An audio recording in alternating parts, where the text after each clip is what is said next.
Magandang araw. Ito yung ikatlong parte ng ating talakayan na may paksa naman na mga katangiang dapat taglayin ng akademikong pagsulat.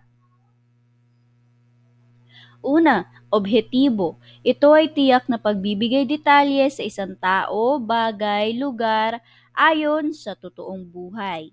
Ito ang uri ng paglalarawan batay sa totoong nakikita, nadarama, naririnig o nalalasahan. Ang mga pahayag ay sadyang makatotohanan. Okay, kailangan ang mga datos na isusulat ay batay sa kinalabasan ng ginawang pag-aaral at pananaliksik. Pag sinasabi nating objetibo, hindi dapat natin ito hinahaluan ng ating sariling opinyon dahil nangyayari naman ito sa totoong buhay. Okay? Pangalawa ang formal. Dapat iwasan ang paggamit ng balbal o kolokyal na mga pananalita, ang tono o himig ng paglalahad ng mga kaisipan o impormasyon ay dapat na maging formal din. Siyempre, akademikong sulatin. So,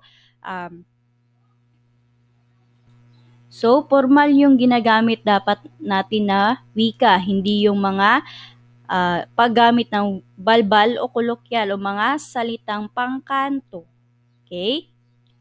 Pangatlo ay maliwanag at organisado. Bilang isang manunulat, kailangan na magkakasunod-sunod at magkakaugnay ang pangungusap na iyong binubuo.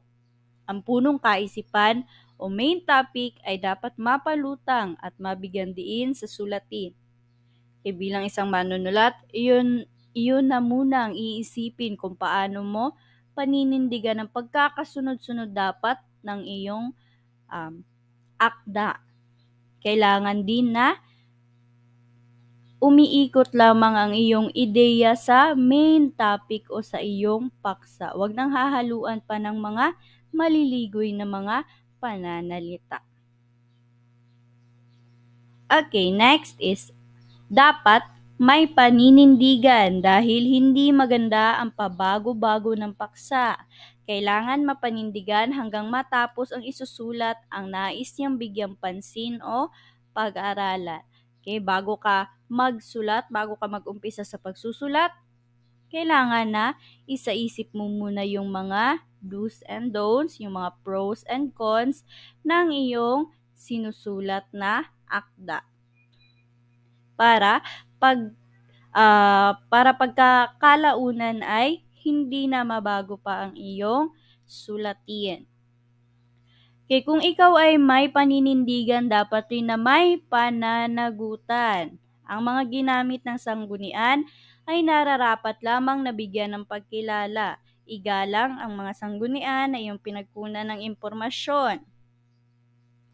Dahil kung aangkinin natin yung mga hindi naman natin ginawa,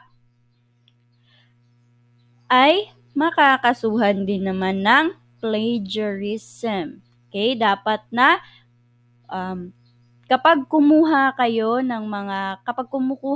ng mga ideya sa mga iba't ibang author, ay kailangan na isulat din naman natin yung credits, kung sino yung mga sumulat at kung ano yung pamagat ng aklat na pinagkunan natin ng mga ideya na yun. Okay?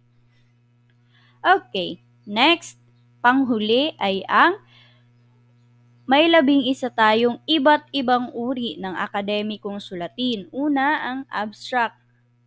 Pangalawa, synthesis o buod or synopsis o buod. Pangatlo, bionote. Pang-apat, panukalang proyekto. Panlima, talumpati. Pang-anim, agenda. Pang-pito, katitikan ng pulong. Pang-walo, posisyong papel. Pang-siyam, reflektibong sanaysay. Pang-sampu, pictorial essay. At pang-11 ay ang lakbay sanaysay. Atin yang iisa-isahin sa paggawa at habang tayo ay nagtatalakay sa loob lamang ng ating paaralan.